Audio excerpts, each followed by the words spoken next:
کبھی کبھی ایسا بھی تو ہوتا ہے کہ ہمارے پاس سب کچھ ہوتے ہوئے بھی کچھ نہیں ہوتا۔ زندگی بے رنگ، موسم بد مزہ ہو جاتے ہیں، روشنی کو پا لینے کی تلاش ہوتی ہے نا جستجو، ہم اندھیری راہوں میں ایسے کھو جاتے ہیں۔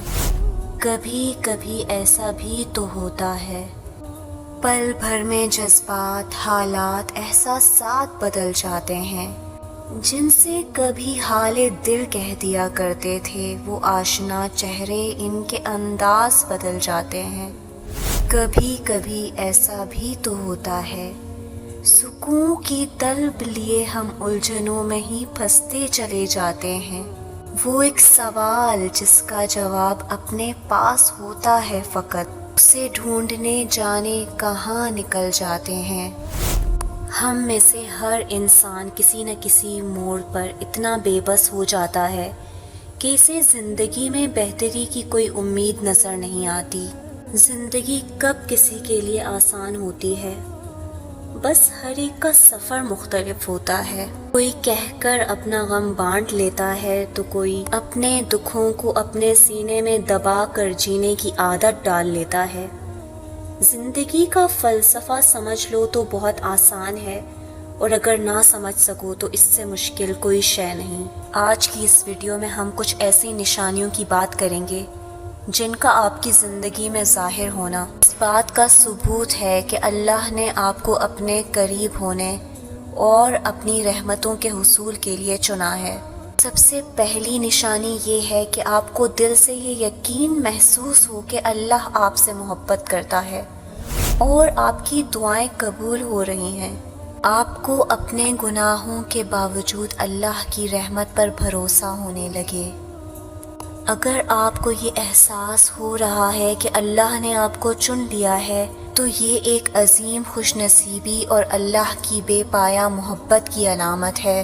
یہ چناؤ اس بات کی طرف اشارہ ہے کہ اللہ آپ کو ہدایت، رحمت اور خاص نعمتوں سے نوازنا چاہتا ہے۔ اللہ کا چناؤ ہمیشہ کسی خاص مقصد کے لیے ہوتا ہے، اور یہ اللہ کی حکمت اور فضل کا مظہر ہے۔ اللہ کے کسی شخص کو چننے کا یہ مطلب نہیں کہ وہ شخص گناہوں سے پاک ہو گیا ہے یا کامل ہو چکا ہے، بلکہ اس کا مطلب یہ ہے کہ اللہ نے اس شخص کو اپنی طرف رجوع کرنے اور دوسروں کے لیے مثال قائم کرنے کا موقع دیا ہے۔ اللہ کا چناؤ بندے کو روحانی بلندی اور دنیا و آخرت کی کامیابی کے قریب لے جاتا ہے۔ قرآن میں فرمایا گیا ہے، اللہ جسے چاہتا ہے ہدایت دیتا ہے۔ ایک حدیث کے مطابق اللہ جس سے محبت کرتا ہے اسے عبادات کا شوق عطا کرتا ہے۔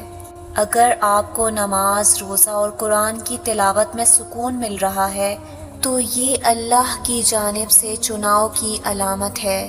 زندگی میں آزمائشوں کے باوجود اگر آپ صبر اور شکر سے کام لے رہے ہیں تو یہ اس بات کی علامت ہے کہ اللہ نے آپ کو چن لیا ہے۔ قرآن پاک میں فرمایا گیا ہے، اللہ صبر کرنے والوں کے ساتھ ہے۔ دوستو، اس دنیا میں بھیجا گیا ہر انسان اللہ کی طرف سے دی گئی آزمائشوں کا سامنا کسی نہ کسی صورت کرتا ہے۔ اسلام میں اللہ تعالیٰ کی آزمائشوں کا مقصد انسان کی اصلاح، تربیت اور درجات کی بلندی ہے۔ اللہ انسان کو آزماتا ہے تاکہ اس کے صبر، شکر اور ایمان کا امتحان لیا جا سکے۔ اس سلسلے میں ایک مختصر واقعہ میں آپ کو سنانا چاہتی ہوں۔ ایک گاؤں میں ایک نیک کسان رہتا تھا جو ہمیشہ اللہ کی نعمتوں کا شکر ادا کرتا تھا۔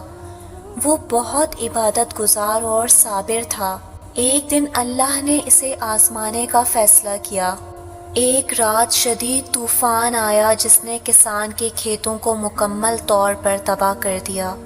فصلیں برباد ہو گئیں اور کسان کو بہت بڑا نقصان ہوا۔ لوگوں نے آ کر کہا، اب تم کیا کرو گے؟ اللہ نے تمہارے ساتھ یہ کیا کیا؟ کسان مسکرا کر بولا، یہ سب اللہ کی مرضی ہے، جو کچھ ہوا اس میں ضرور کوئی حکمت ہوگی۔ کچھ دن بعد کسان کا ایک بیٹا سخت بیمار ہو گیا۔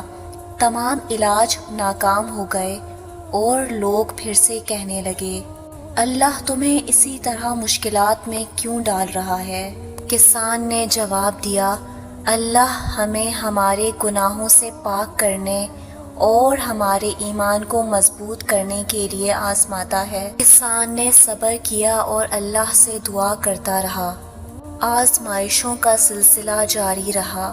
کسان کا سارا مال ختم ہو گیا اور وہ غربت میں مبتلا ہو گیا، مگر اس نے اللہ پر بھروسہ کرنا نہیں چھوڑا۔ وہ کہتا رہا میرا رزق اللہ کے ہاتھ میں ہے، وہ چاہے تو دے چاہے تو آزمائے۔ کچھ دنوں بعد گاؤں میں ایک امیر شخص آیا جو کسی ایماندار اور نیک شخص کو اپنی زمینوں کی دیکھ بھال کے لیے ڈھونڈ رہا تھا۔ اسے کسان کے صبر اور ایمان کی کہانی سنائی گئی اور اس نے کسان کو اپنا ساتھی بنا لیا۔ اب کسان کے دن بدل گئے۔ اللہ نے اسے پہلے سے زیادہ رزق، خوشی اور سکون عطا کیا۔ دوستو، اللہ آزمائشوں کے ذریعے انسان کو آزماتا ہے تاکہ اس کے صبر، شکر اور ایمان کا امتحان لے۔